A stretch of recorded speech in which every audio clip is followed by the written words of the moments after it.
Bonjour, dans le cadre d'un partenariat entre BSI Economics et Melchior, nous allons détailler les spécificités de la crise économique que nous connaissons actuellement avec Sylvain Bersinger, membre de BSI Economics et économiste chez Asteres.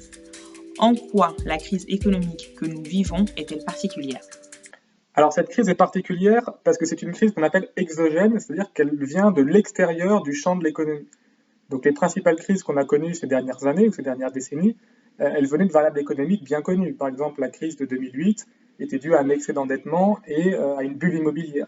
La crise précédente, par exemple la crise de la bulle Internet au tournant des années 90-2000, était due à une survalorisation des cours boursiers, des actions technologiques en bourse, une survalorisation due à un excès d'endettement.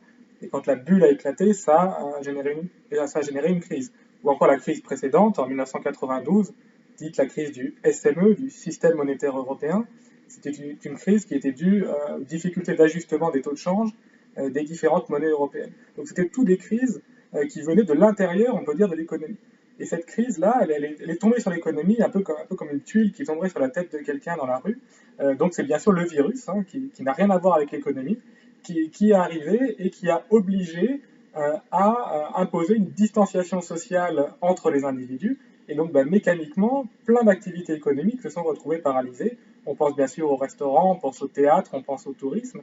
Et donc, toutes ces activités ont dû soit être ralenties, soit être complètement arrêtées pour enrayer le virus. Donc, c'est vraiment une variable extérieure qui est venue impacter l'économie et qui l'a impacté de manière extrêmement brutale, puisque en 2020, le produit intérieur brut français a chuté d'un peu plus de 8%, ce qui est du jamais vu depuis la Seconde Guerre mondiale. On se rappelle, la crise la plus violente qu'on avait connue, celle de 2008, le PIB n'avait chuté que, entre guillemets, d'environ 3%. Cette crise était-elle prévisible ? Alors, pour les économistes, cette crise n'était pas vraiment prévisible, puisque, on l'a dit, c'est une crise qui vient avant tout de problèmes sanitaires. Donc en fait, pour prévoir cette crise, il valait mieux être épidémiologiste qu'économiste. Donc pas grand monde, ni les épidémiologistes, ni les économistes ne l'ont vu venir.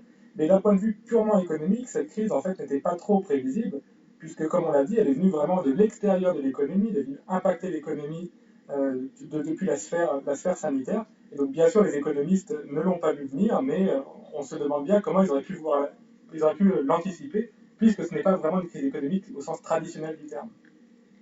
Peut-on anticiper un retour de la croissance dans le futur ? Alors, la croissance, évidemment, est très liée à la situation sanitaire. Donc, tant que le virus est présent et tant que le virus imposera des restrictions, des confinements, la fermeture des restaurants, la paralysie du tourisme, ce genre de choses, bien sûr que l'économie restera très lente et il n'y aura pas de rebond durable. Alors, une fois que le virus va disparaître, grâce à un vaccin, par exemple, au déploiement d'un vaccin, il y aura plusieurs phases.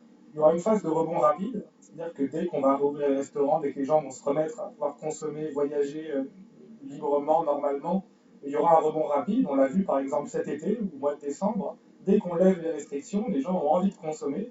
Et donc il y a un rebond très rapide de la consommation et de l'activité économique.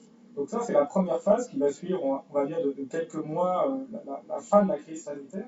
Ensuite, il se peut qu'il y ait une phase un petit peu plus difficile, puisque dans cette crise, les entreprises se sont lourdement endettées, il y a eu une hausse du chômage, en tout cas de gens exclus de l'emploi, qui ont peut-être perdu des compétences, qui vont mettre du temps à revenir dans l'emploi.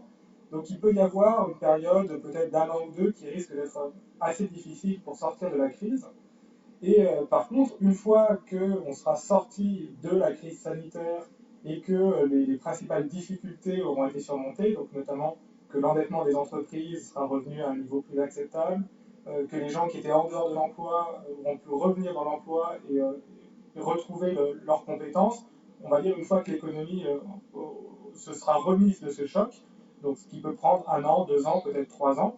Ensuite, il est probable qu'on retourne sur le trend de croissance qu'on connaissait avant la crise, c'est-à-dire en France, une croissance qui se situe environ autour de 1,5%.